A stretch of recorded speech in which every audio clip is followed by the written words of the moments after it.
ఏం పుట్టుకున్నదంట? ఆశ పుట్టుసం. దేనిని జ్ఞాపకం చేసుకున్నగా 22లో ఉన్నాడు, యెహోవా కృపగలవాడు. హల్లెలూయా. ఏ గలవాడు అంటే యెహోవా కృపగలవాడు, ఆయన వాత్సల్యత ఎడతెగక నిలిచిస్తున్నది గనుక మనము నిర్మూలము కాక ఉన్నవారము. స్తోత్రం చెప్పండి. ఆయన వాత్సల్యత అంట మన పట్ల ఎలా ఉందంట అమ్మా? ఎలా ఉంది? ఎడతెగక నిలుచుతున్నది కనుక మనము నిర్మూలము కాని వారుగా ఉన్నామంట. దేవుని మహిమ కలుగును గాక. నిజము. ఏ పరిస్థితుల్లో అంటున్నాడు భక్తుడు, అంటున్నాడు అక్కడ, నాకు దీనిని జ్ఞాపకం చేసుకున్నగా నాకు మరలా ఆశ పుడుతుంది అన్నాడు. దేవునికి మహిమ కలుగును గాక.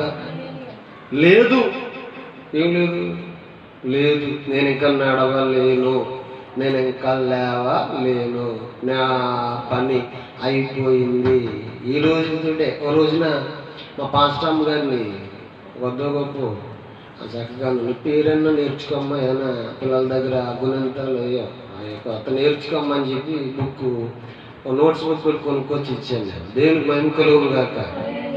కొనుక్కొస్తే ఆవిడ అన్నది, నా మకానికి ఇంకా చదువు ఉంటా, నేను నా బతుకు ఇంకా ఇవాళతోటే మనం ఇంకా లేదు, చచ్చిపోతాం, ఇంకా లేదు, నా పని అయిపోయింది అన్నట్టుగా మాట్లాడ బుక్ అలా విశ్లేషణ కాదు. స్తోత్రం చెప్పండి. అంటే లేనిదాన్ని ఉన్నదానిగా చేయగలిగిన మన దేవుడు. చదువు విషయంలో కాదు, ఆరోగ్య విషయంలోనైనా, అప్పుల విషయంలోనైనా నీకు అన్ని సహకరించినప్పుడు మనము దేవుణ్ణి జ్ఞాపకం చేసుకోలేము.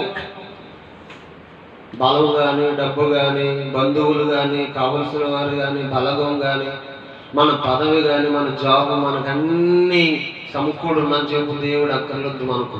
దేవుని మాట ఎవరు ఎనరో, దేవుడు అంటే ఏమీ కూడా తెలియదు మాట. దేవుడికి మహిమ కలుగును గాక.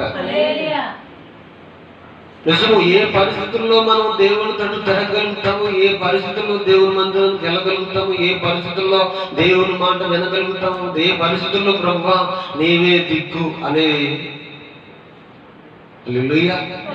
ఇక్కడ ఇర్మియా రాస్తున్న మాట ఏంటంటే 21లో అన్నాడు, నేను దీనిని జ్ఞాపకం చేసుకున్నగా నాకు ఆశ పుట్టుస్తున్నది. స్తోత్రం చెప్పండి.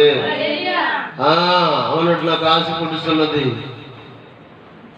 లేదు, ఏదైనా సరే లేదు, నేను కాను అనుకున్న స్థితిలో మన దేవుడు ఏం చేస్తాడంటే, అమ్మా నీలో మరలానంటే ఏం చేస్తాడు? ఆశలు పుట్టించగలిగిన వాడు. నేను లేవగలను, నేను ఇది చేయగలను, ఇది నేను పొందగలను. స్తోత్రం చెప్పండి. అవునండి, అవునండి, ఆశ పుట్టిస్తాడండి. ఉదాహరణ కాదు.